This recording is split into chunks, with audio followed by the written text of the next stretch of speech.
this lesson. Okay, recording. We're going to grade your truth and belief assignment. So go ahead and go to the Google Classroom, click on Classwork tab. Under the Unit 1 Truth, click on your truth and belief assignment. And I am going to post a couple things because I forgot to post some things today, like your notes.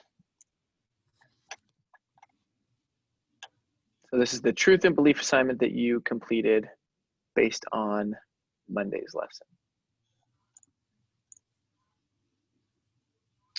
And it will just take a minute for me to upload some of your documents. Sorry about that.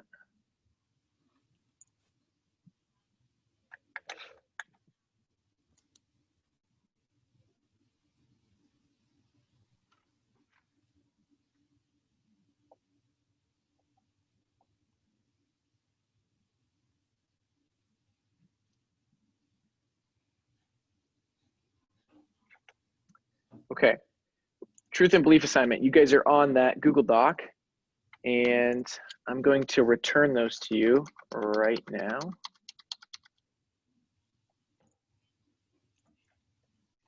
So what, can someone read the first question from that assignment and then say what they put as the answer? If you can access it, I just returned them to you, so you should be able to access it.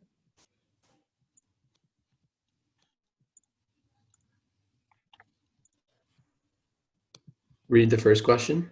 That's right. Read the first question and then say the answer that you got.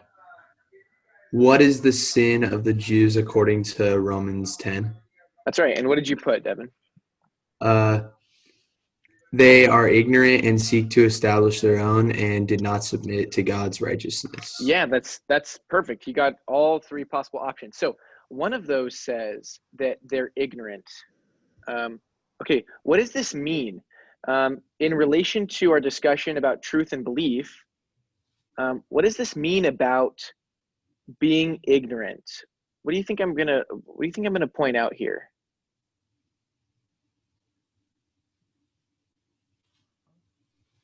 Maybe it's not submitting to truth.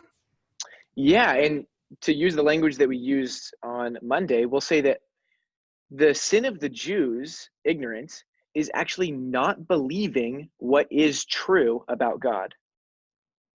Okay? And now there are some things that we can't know about God. But clearly there are some things that the Jews should have known about God and that we can know about God, that if we reject these beliefs, that's actually sin, and it actually separates us from God. And that's actually us, in some sense, choosing to be ignorant. So we talked about on Monday, and I asked the question, is salvation a matter of knowledge? And so we can see from Romans 10 that yes, that salvation is a matter of knowledge. And one of the ways to be taken out of this place of salvation is lack of knowledge. Okay. And now I'm not saying that, here's what I'm not saying. Let's say there's a detail about God that's in the Bible and someone doesn't know it. I'm not saying that that's going to cost them salvation.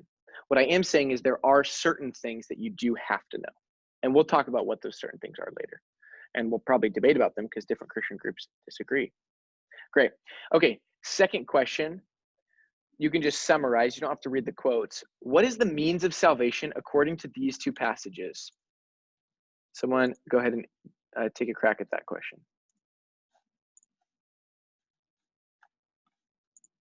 You need to confess. Yeah, that's exactly right. You need to confess. So not only do you have to believe certain things, but you have to confess. Hannah, what do you have to confess? Or at least what is something you have to confess? You have to confess that Jesus is Lord. Yes, that's a key phrase that we'll see in Scripture. Okay, so that's going to be one of the means by which people are saved, by believing and confessing that Jesus is Lord. Great. Okay. Okay, someone read the third question and then suggest an answer.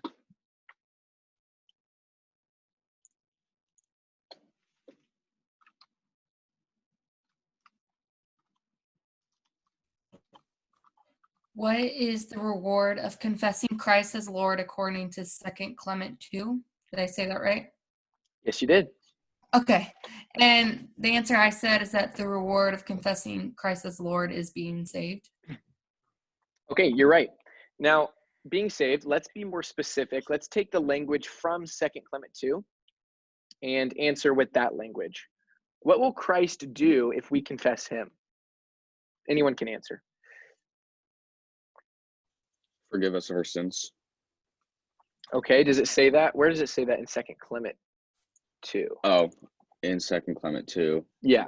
Okay, so you're right, forgiveness. Yeah. That's in 1 John 1:9. If we confess our sins, he's Yeah. faithful and just to forgive us our sins. That's exactly right. But what about in 2 Clement chapter 2?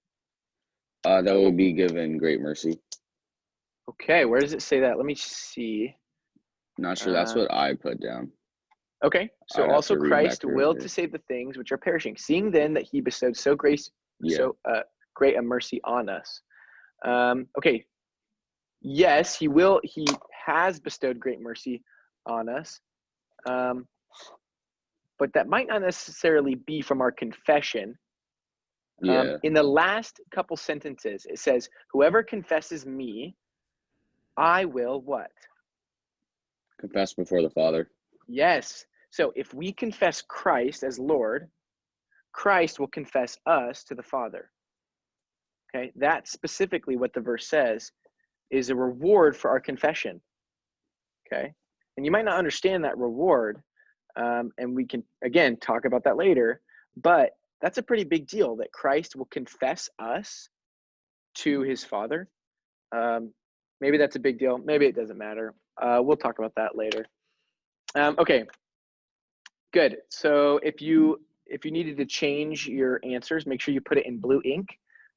Not so that I can grade you wrong, but so that I can see what you missed, even though you get full credit for answering all of them. Thank you. Okay, now go to your deductive argument notes. The assignment is titled Wednesday, September 16th, Deductive Arguments. Click on that Google Doc, and we're going to start our lesson for today.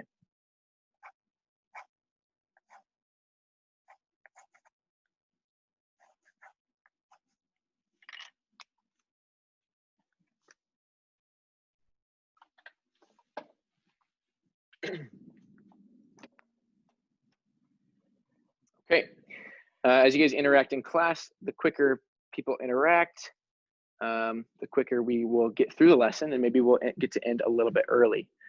Hopefully that will be the case. I have my favorite Expo marker and I always lose it. Here it is. Okay. So not yesterday, I'm so used to saying yesterday.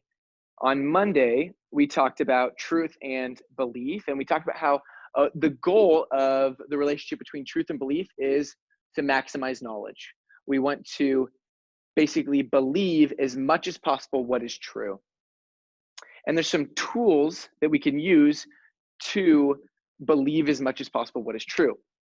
So you guys are going to come up with some tools that we use to learn truth. What are some tools for learning truth? The Bible. The Bible, great. What else?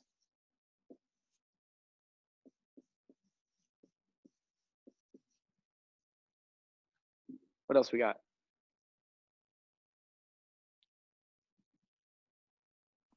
Like a pastor or something. Yeah, other people. Perfect.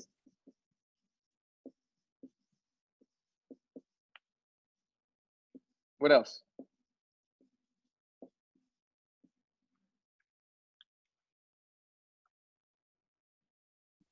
Praying.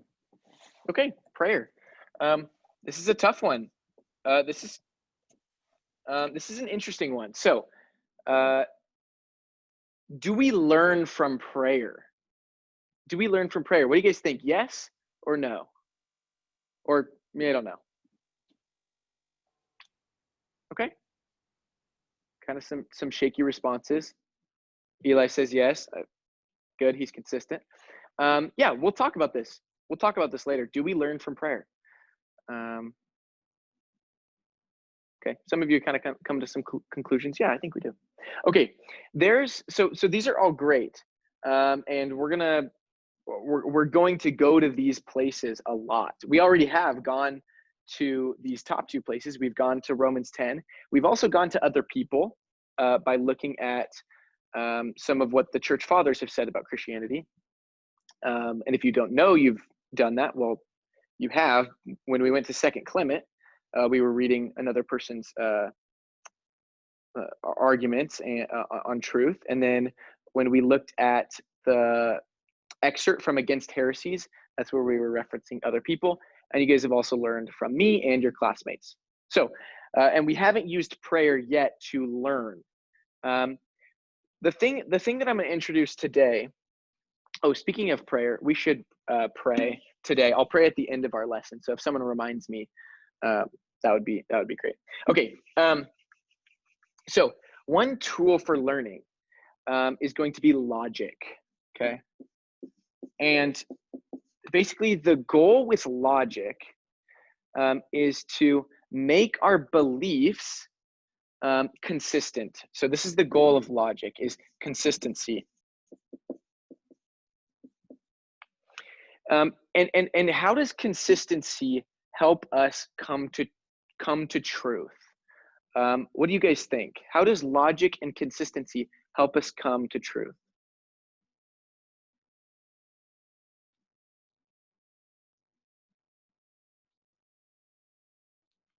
If you're like constantly wavering on what you think is true, then you're never going to reach a final conclusion.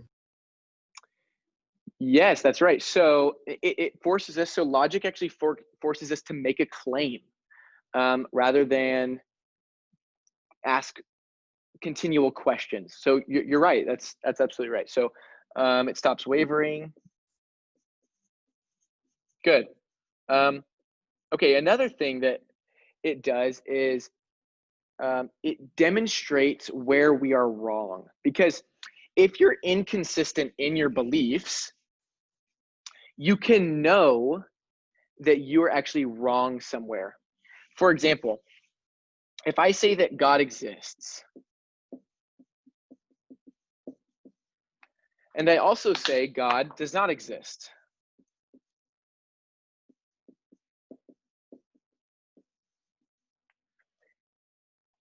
can I believe these things at the same time and be right about both of them?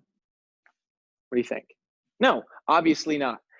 And so you guys know this intuitively, but we're going to talk about it today, how being consistent actually helps us demonstrate where we have lies, where we believe the wrong things. So we can look at this and we might not make a claim right away about which one's true, but we at least know one of them is false. Okay, it could be this one or it could be this one, but we for sure know one of them is false.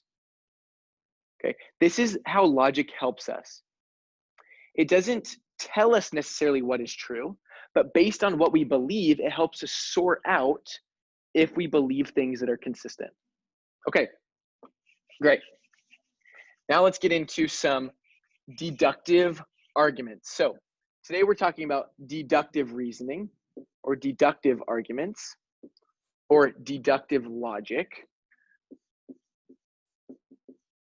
And deductive logic is going to include two things, premises or premises, and a conclusion. And it's going to be in the form of an argument.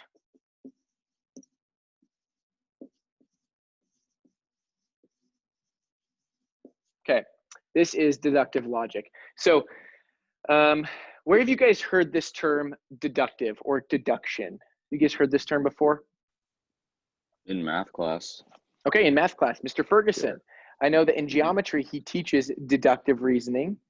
Okay, have you heard of a fictional character who's an inspector and he always says deduction? Who am I talking about?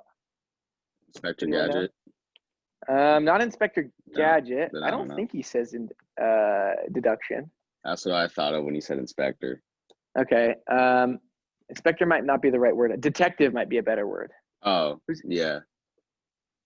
Sherlock Holmes. Yes, Sherlock Holmes. When All right. he's got his sidekick Watson, he's always coming up with the correct conclusion. And then Watson's like, how did you know that?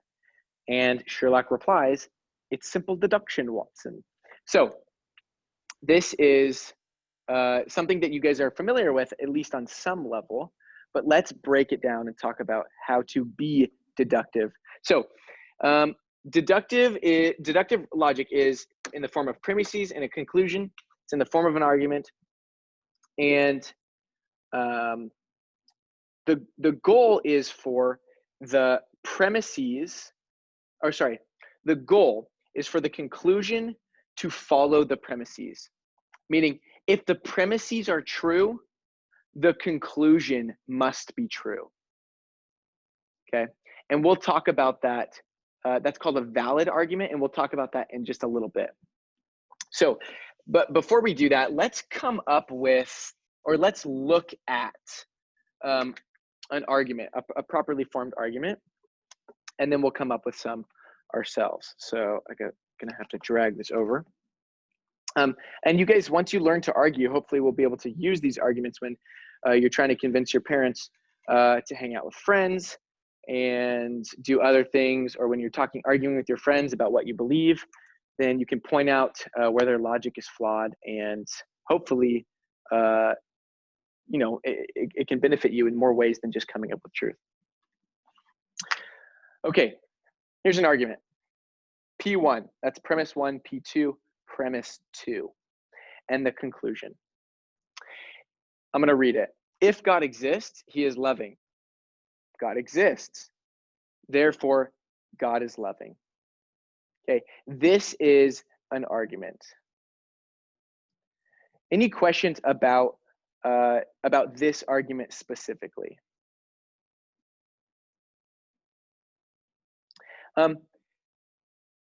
So if the premises were true, does that make the conclusion true? Think about that question. If the premises are true, does that make the conclusion true? Yes. Are there any exceptions that you can think of? Eli says this is true if these two are true. Are there any exceptions? Like, could Not that I can God think of.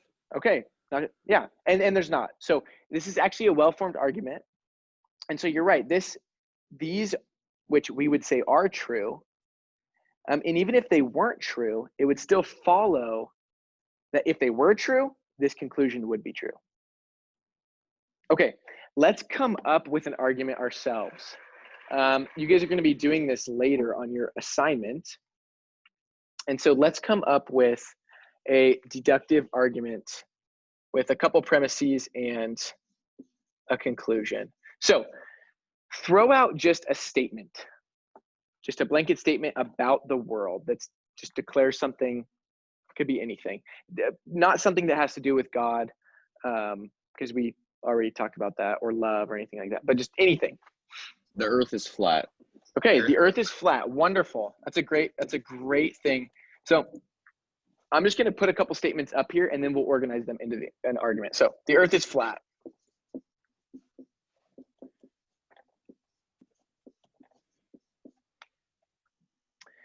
Okay, what's another statement? Just another statement about the earth, or about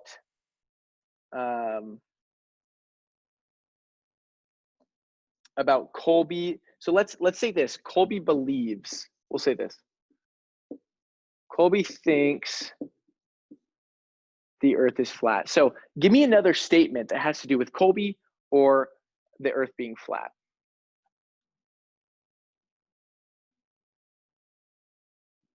It could just be a random statement. It doesn't have to. Colby is a boy. Okay, Colby's a boy.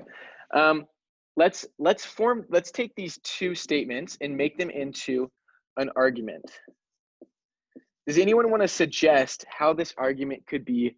What's an argument we could make either from these two things, or what's an argument that or what are some premises that we could come up with, and one of these statements be the conclusion?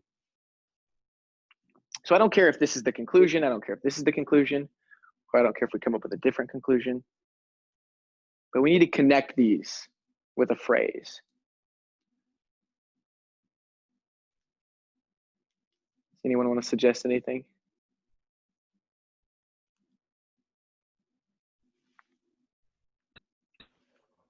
Okay, let's do this. So let's have let's add a premises up here that says all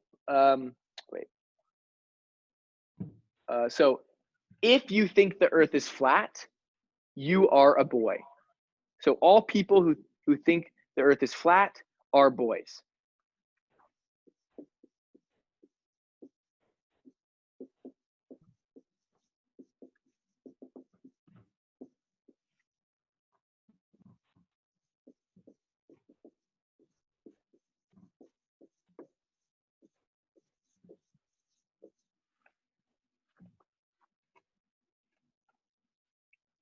Okay, so we formed an argument here. We have a premise. We have our second premise. And we have our conclusion. So what do you guys think? All people who think the earth is flat are boys. Colby thinks the earth is flat. Therefore, Colby is a boy. Do you guys see that this is an argument? Can you guys see that? So it would not be an argument if we just had those two statements up on the board. That's not an argument. You actually have to have a couple premises that point to a conclusion. Okay, I'm going to talk about two characteristics about arguments, and then we're going to look at an argument and see if they have these characteristics.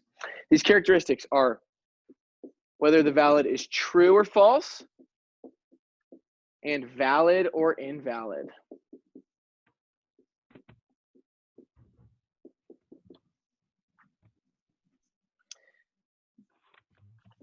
You're going to want to define what makes a argument true. It's pretty easy. If the conclusion matches up with reality, okay? If the conclusion matches up with reality, it is true.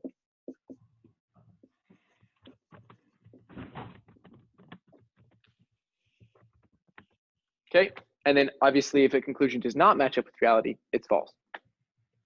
Okay, so is this argument true or false? Grace, this argument that's up here, is this argument true or false? It's true. Okay, why do you say that?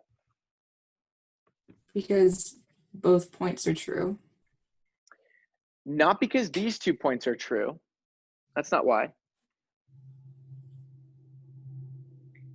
It's because, so the definition of a true argument is that the conclusion is true. Okay, so this conclusion, is it true? Yeah, Yes. it is. Therefore, the argument's true. Okay, that one's pretty simple. Okay, so I could come up with a random argument. If the conclusion is true, then the argument is true. Okay, now let's talk about valid and invalid. A valid argument is how I've already described arguments to you. If the premises are true, then the conclusion must be true. Okay, you're going to want to put that in your notes too. If the premises are true,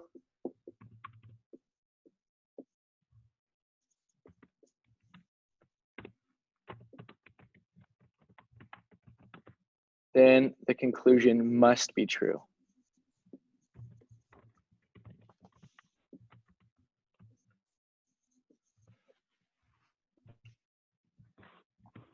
So let's ask ourselves the same question about the validity of this argument. Ella, is this argument valid or invalid? Valid, because the premises are true. No, so it's valid, but not because the premises are true. Oh, it's valid. If premises are true, then the conclusion must be true. So the premises being true make the conclusion true. Sorry, that's what I was Yes. saying. So it's valid. Yes, that's why it's valid. Because if the premises are true, then the conclusion must be true. Okay?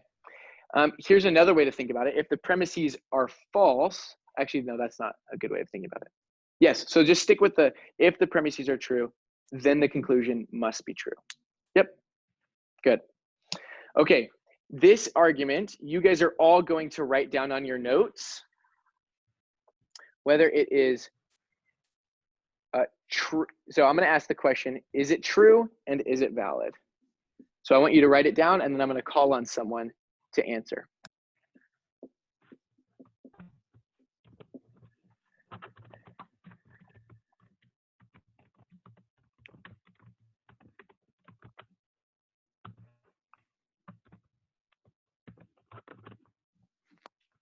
And this just means therefore, this little symbol here.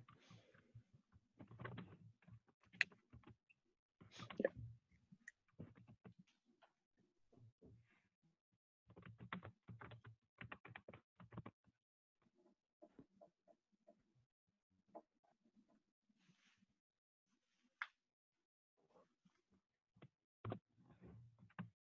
So we're asking ourselves, is this true? Is this valid?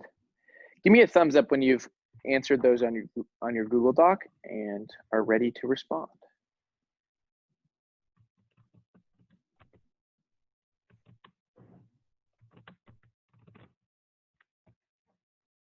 It's going to take some thinking, especially for the valid part.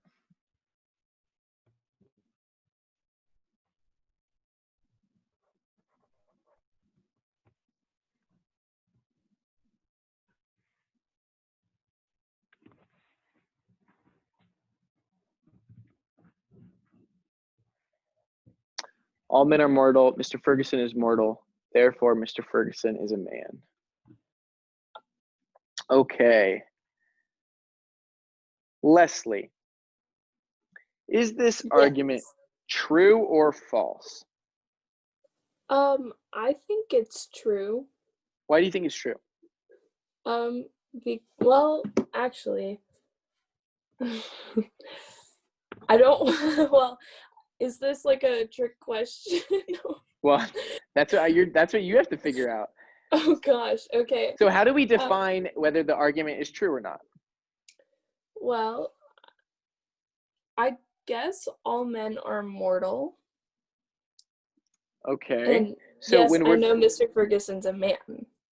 Okay. So when we're looking at whether a statement is true or whether an argument is true or false, do we care about the premises at all? No. No, we don't. All we care about when looking at the argument's truth or falsehood, all we care about is the conclusion. So is this argument true or false? True. Why? Mr. Ferguson is a man. Yeah. Yes, because Mr. Ferguson is a man. Because the conclusion is true. That's exactly right. Okay, good. Is this argument valid or invalid? I'm going to pick on Rochelle. Is this argument valid or invalid? I don't know how to explain it, but I don't think it's valid. Okay, so is it something you kind of just, it seems intuitive to you? Yeah. Okay. What do you guys think? Do you guys agree with Rochelle? So I'm going to ask valid or invalid. Is this argument valid or invalid? What does the rest of you guys think? Valid or invalid? Okay, good. I love when there's a mixed. I love when it's mixed, because then, well, it's probably not good. That means we don't all know the answer. Never mind. Okay, this argument is invalid. Okay, and here's why. So if the premises were true, that doesn't make the conclusion true. And here's why. All men are mortal. Let's say that is true. If all men are mortal and Mr. Ferguson is mortal, does that make him a man? No, it doesn't. Mr. Ferguson being mortal doesn't make him a man, okay? We can switch this argument around to make it valid. How can we switch this argument around to make it valid? Emma. We can switch Mr. Ferguson as mortal and Mr. Ferguson as a man. Switch these two? Yeah. Okay, let's read it now. All men are mortal. Mr. Ferguson is a man. Therefore, Mr. Ferguson is mortal. What do you guys think? Valid or invalid? Yes, this is now valid. We have premise 1, premise 2, and our conclusion is valid. It also happens to be true. Well, kind of. We'll talk about whether Mr. Ferguson is mortal or immortal later. But this is a valid argument. Okay, I'm going to write another one up here, and you guys are going to do the same thing.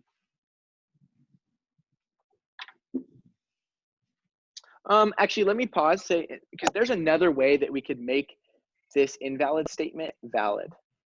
We could say that,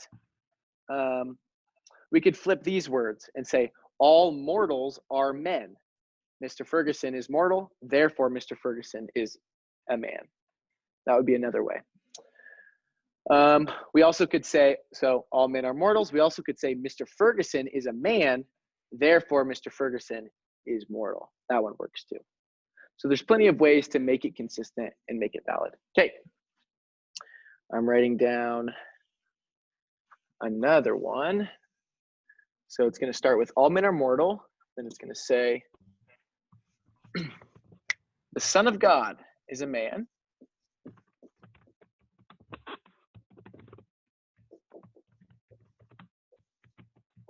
Some of you guys are thinking of the conclusion already.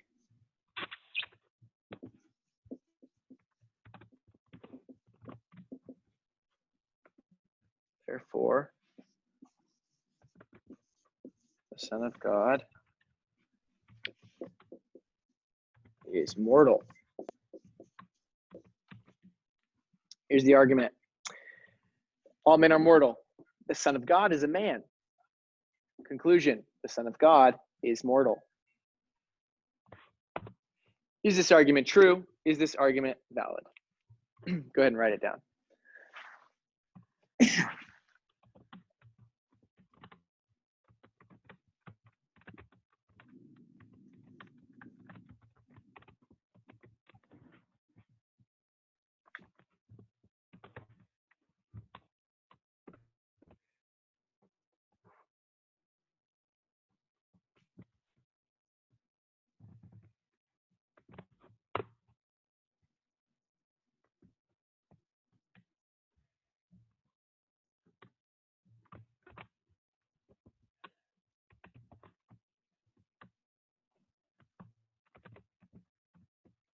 Thirty more seconds.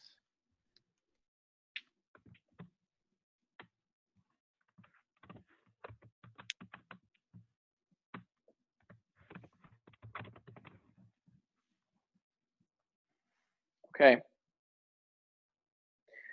If you need more time, just let me know if I call on you.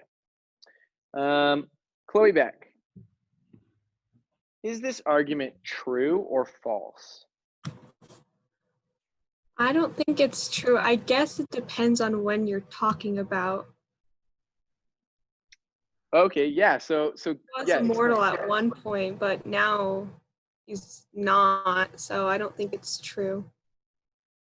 Okay, so the Son of God, we're talking about Jesus Christ. Yeah. Yeah. So you're absolutely right. It's kind of a tricky true false statement. So Yeah. Jesus did die, but right now, this statement is not true. So the Son of God is immortal. So you're right. This statement is false. This argument is false. So we're good there, or at least you got it right there. Okay. We'll say no. Okay. Now the trickier one. Is this valid? Okay. So we know it's not true, but is it valid? I'm gonna pick on. What haven't I picked on? I don't think I've picked on Elise yet. Elise, Is this argument valid or invalid? I think it's valid because the premises are true. Not because the premises are true, but because if the premises were true, Premises make the conclusion true. yes, and some people may not have heard that. If these premises were true, then the conclusion would be true. Exactly. Yeah. That's what makes it valid. So it is valid, and at least got it right. Good work. Okay, do you guys have any questions? This is kind of concludes our study of looking at arguments. Do you guys have any questions about recognizing the truth of an argument, the validity of an argument? No? Okay. Okay. One other thing to mention about arguments before you guys do your assignment, and some of you might already be doing your assignment. That's honestly pretty intelligent if you are. Okay. So something you need to have are qualifiers. Qualifiers. Okay. These qualifiers include words like all, or only, or always, or never. Okay. These statements sometimes make or break an argument, because these statements solidify what group you're talking about, or they solidify, they make it exact for what you're talking about, so that there's no exceptions. Okay, because when there's exceptions to your argument, then it's not valid. Okay, and we want valid arguments. So here's an example of a qualifier. Wait, nope, that one doesn't have a qualifier in it. Here's an example of a qualifier. All men are mortal. Okay, and so these are statements that are going to help us define the group that we're talking about, or the thing that we're talking about. If we just said men are mortal, there could be an exception to that, and it would be unclear. And then you could say, well, the Son of God actually isn't immortal. But if we say all, it helps clarify our argument. So use qualifiers in your arguments when you're coming up with them. All right. Go ahead and turn in your notes for today. If you want to take a picture of written notes and send those, that's totally appropriate. And then we have 5 minutes in class. I'll try to get you guys out early. Basically, you have an assignment, and this assignment, you're going to create 4 arguments, and you're going to create one argument that's valid and true, one argument that's valid and false, one argument that's invalid and true, and then you're going to come up with an argument, and you're going to, which I don't care if it's valid or true, or invalid, or whatever, I don't care about the categories, but you have to tell me what it is. Tell me whether it's valid, tell me whether it's true. There's plenty of arguments on the internet, so you might be tempted to come up with to just look up, I need a valid argument. Don't do that. So the way I'm going to make sure you don't do that is because they need to be creative arguments that you clearly would not be able to find on the internet. So if I see this one, Socrates is all men are mortal, Socrates is mortal, therefore Socrates is a man, I'm going to know that you picked the most common valid and true argument that is on the internet. So that one would definitely be one to avoid. The other ones, you might be able to find one that could sneak past me. But if you're really that good at cheating, honestly, you deserve the points. I'm kidding. Okay, so that concludes our class today. I'm letting you guys out 3 minutes early. I wish I could have given you more free time. Free time? What is this, recess? No. Anyway, have a wonderful day. If you have any questions about the assignment or this class, please feel free to stay behind and ask